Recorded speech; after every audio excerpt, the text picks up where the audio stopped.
আজকের এই ভিডিওটা অতি গুরুত্বপূর্ণ। দেখা মাত্র প্রত্যেকটা বাংলাদেশী নাগরিক এটা ভিডিওটা শেয়ার করে দিবেন, কারণ আমি যে তথ্যগুলো দিচ্ছি। তো হ্যালো বাংলার খবর চ্যানেলের বন্ধুরা, আশা করি সবাই ভালো আছেন। চলে এলাম আপনাদের সঙ্গে আলোচনা করতে এবং আলোচনা করব বেশ কয়েকটা বিষয় নিয়ে। তার মধ্যে ছোট্টর উপর 3টে বিষয় নিয়ে আলোচনা আর একটু বড়োভাবে 2টো বিষয় নিয়ে আলোচনা। আর এই আলোচনাগুলো আপনারা যদি মন দিয়ে শোনেন তাহলে অনেক কিছু জানতে পারবেন, এটা আমার আশা। সাবস্ক্রাইব করে অবশ্যই আমাদের সঙ্গে থাকবেন। এবার আসি 2টো গুরুত্বপূর্ণ আলোচনায়। এক, আমাদের পশ্চিমবঙ্গে কি রাষ্ট্রপতি শাসন জারি হবে? আর 2, বাংলাদেশের প্রধান উপদেষ্টা তিনি অন্য দেশে কি পালিয়ে যাবেন? এই 2টো বিষয় আজকের গুরুত্বপূর্ণ এবং হাইলাইটেড কন্টেন্ট আমার এই ভিডিওতে, বা আমার নয়, আপনাদের এই ভিডিওতে যেটা আমরা আলোচনা করছি। যেটা আর একটা বড় আলোচনা, সেটা হচ্ছে বাংলাদেশ নিয়ে। আপনারা জানেন বাংলাদেশের অবস্থা খুব খারাপ। মোহাম্মদ ইউনূস কিন্তু এইবার দেশ ছাড়ার চেষ্টা করছে, কিন্তু পারছে না। তার কারণ হচ্ছে মোহাম্মদ ইউনূস কী বড় ভুল করেছে সেটা এখন হাড়ে হাড়ে টের পাচ্ছে। এই ছাত্র, এই বাচ্চাগুলোর কথা শুনে একটা বাংলাদেশের মতো একটা দেশ তো রে ভাই, একটা দেশ তো, সেই দেশের শাসন ক্ষমতা হাতে নেওয়ার আগে 5বার ভাবা উচিত ছিল, বা সে অ্যাভয়েড করলে বেঁচে যেত। খাচ্ছিল তাঁতি তাঁত বুনে, কাল হলো তার এরেগরু কিনে, সেই রকম অবস্থা দাঁড়িয়েছে। এখন দাঁড়িয়েছে রাত্রিবেলায় মিলিটারির ক্যান্টনমেন্টে গিয়ে শুতে হচ্ছে, জামাতে ইসলামীর হাতের একেবারে পুতুল হতে হচ্ছে। তার নিজস্ব ব্যবসাও এই গ্রামীণ ব্যাংক থেকে শুরু করে জামাতে ইসলামীরা কখন দখল করে নিয়েছে সে বুঝতেও পারেনি। সমস্ত অঙ্গুলি হেলন চলছে জামাতে ইসলামীর। আর মোহাম্মদ ইউনূস চাইছে কোনোভাবে বিদেশে পালিয়ে গিয়ে যদি তার জীবন বাঁচানো যায়। মান সম্মান তো আর বাঁচাতে পারেনি, জীবনটা যদি বাঁচানো যায়, কিন্তু কোনো দেশ তাকে জায়গা দিচ্ছে না। ইভেন পাকিস্তান তাকে জায়গা হয়তো দিলেও দিতে পারে। পাকিস্তানের একটি এমার্জেন্সি বিমান বাংলাদেশে ইনস্টল করা আছে, যদি প্রয়োজন হয় এই মোহাম্মদ ইউনূস এবং কয়েকজনকে নিয়ে উড়ে যেতে পারে। তবে ভারতীয় গভর্নমেন্ট সেই বিমানকে ভারতের উপর থেকে যেতে দেবে কিনা সেটা নিয়েও সন্দেহ। আর বঙ্গোপসাগর হয়ে আরব সাগর হয়েও যেতে পারবে কিনা তাই নিয়েও কিন্তু সন্দেহ আছে। তাই চিন্তার ভাঁজ মোহাম্মদ ইউনূসের গলায়, গলায় নয় কপালে। আর বাংলাদেশের মানুষকে বলবো বেরোতে দেবেন না। এই লোকটার জন্য আজকে আপনাদের এত বড় খারাপ অবস্থা চলছে। শুধু এই লোকটা নয়, এই যারা যারা এই নাহিদ ইসলাম, সার্জিস, হাসনাত থেকে শুরু করে ওই ডক্টর নজরুল না প্রফেসর নজরুল, এই সমস্ত কাউকে বেরোতে দেবেন না, কাউকে বেরোতে দেবেন না। তাহলে আপনারা আবারও কিন্তু ভুল করবেন। কাউকে বেরোতে দেবেন না। শেখ হাসিনা ফিরবে, বীরের বেশে ফিরবে। আর এই সমস্ত কিছু বোঝাপড়া, এক মাঘে শীত যায় না, মাঘ ঘুরে আসে, মাঘ ঘুরে আসবে, মাঘও ঘুরে আসবে, শ্রাবণও ঘুরে এসছে, আর ভাদ্র মাসও ঘুরে আসবে। শ্রাবণ মাস কিন্তু আবারও শুরু হয়েছে। গত শ্রাবণে হাসিনা চলে এসেছিলেন, যারা জানেন না তাদের বলে দিই। যেই সময় 5ই আগস্ট এই ঘটনা ঘটেছিল ঠিক 1 বছর আগে, সেই সময় শ্রাবণ মাস ছিল, আর এটাও চলছে শ্রাবণ মাস।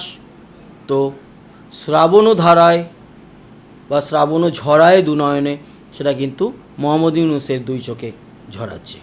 আর একটা খবর কেন বললাম রাষ্ট্রপতি শাসন, তার কারণ বিহারে অলরেডি যখন আমাদের ইলেকশন কমিশন ভোটার লিস্ট তৈরি করছে 2003 সালের আগের সবাইকে রেখে, যারা মৃত তাদেরকে বাদ দিয়ে, এবং যারা এই মানে বিহার ছেড়ে অন্য জায়গায় চলে গেছে সেই সমস্ত করে, এবং তারপরে যাদেরকে নতুন করে অন্তর্ভুক্তি হয়েছিল তাদের বিচার বিশ্লেষণ করে প্রায় 56 থেকে 60 লক্ষ ভোটারের নাম বাদ গেছে। এবং অনেকে ফর্ম নিয়ে আর জমাও দেয়নি, কারণ তাদের কাছে যথেষ্ট নথি নেই। আচ্ছা, সুপ্রিম কোর্ট এই বিষয় নিয়ে নাকও গলিয়েছে। সুপ্রিম কোর্টের সঙ্গে এখন এই বিষয়টা নিয়ে চলছে ইলেকশন কমিশনের একটা, সুপ্রিম কোর্টের সঙ্গে না, সুপ্রিম কোর্ট হচ্ছে গিয়ে দেখছে পুরো বিষয়টা, আর আলোচনা পর্ব চলছে। এই আলোচনা পর্ব থেকে কি উঠে আসে সেটা তো পরের ব্যাপার। তবে বিহারের 60 লক্ষ ভোটারের নাম বাদ গেছে। 1 আগস্ট বিহারের হচ্ছে নাম প্রকাশিত হবে যারা যারা ভোটদাতা।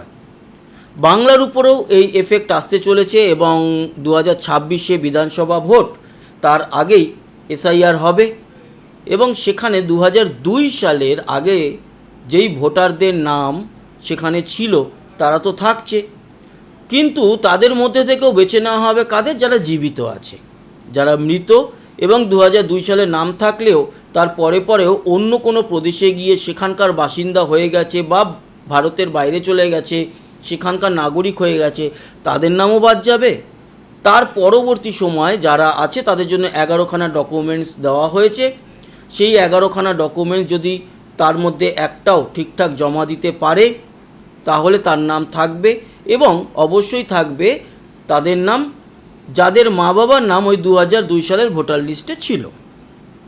একদম ফ্রেশ ব্যাপার, আর এটা দরকার আছে। তার কারণ হচ্ছে, শোনা যাচ্ছে বা সূত্র মারফত অনেক খবর আমরা পেয়েছি, এই যে বারুইপুর, সোনারপুর, তারপরে জয়নগর, এই সমস্ত যে বিরাট অঞ্চল জুড়ে সেখানে নাকি রোহিঙ্গাদের বিরাট বড় একটা জনসমাগম কয়েক বছর ধরে হচ্ছে।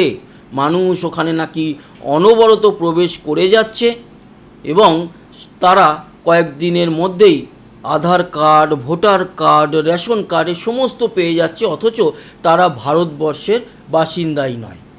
তারা রেশন পাচ্ছে, 2 টাকার চাল পাচ্ছে, সব কিছু পাচ্ছে, আবার তারা 100 দিনের কাজ পাচ্ছে, তাদের ছেলে মেয়েরা চাকরি পর্যন্ত পেয়ে যাচ্ছে, অথচ যারা আমাদের ভারতের বাসিন্দা তারাই আজ অবহেলিত।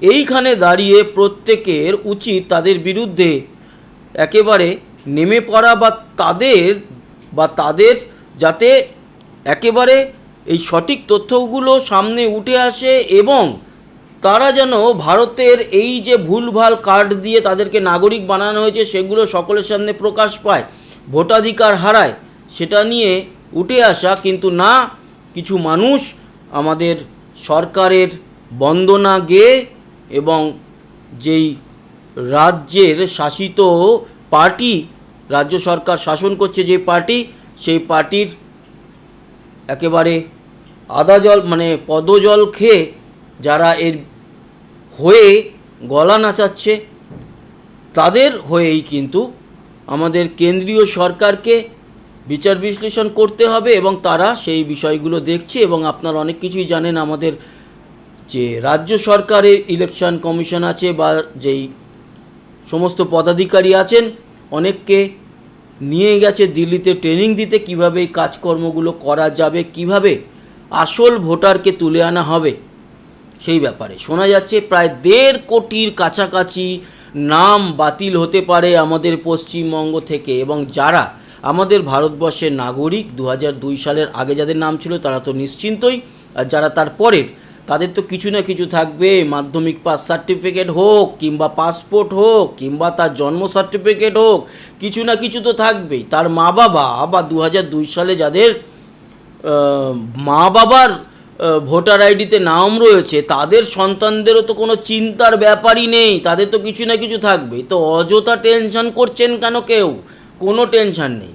এবার টেনশন যারা করাচ্ছে আমাদের রাজ্য সরকার, যদি সেইগুলো নিয়ে এই লোকগুলোকে, এই যারা অবৈধ তাদের দিয়ে যদি বিরাট বড় কিছু করতে চায় তাহলে কি দাঁড়াবে? তাহলে কিন্তু ভারত সরকার বিরাট বড় স্টেপ নেবে এবং 1.5-2 মাসের মধ্যেই হয়তো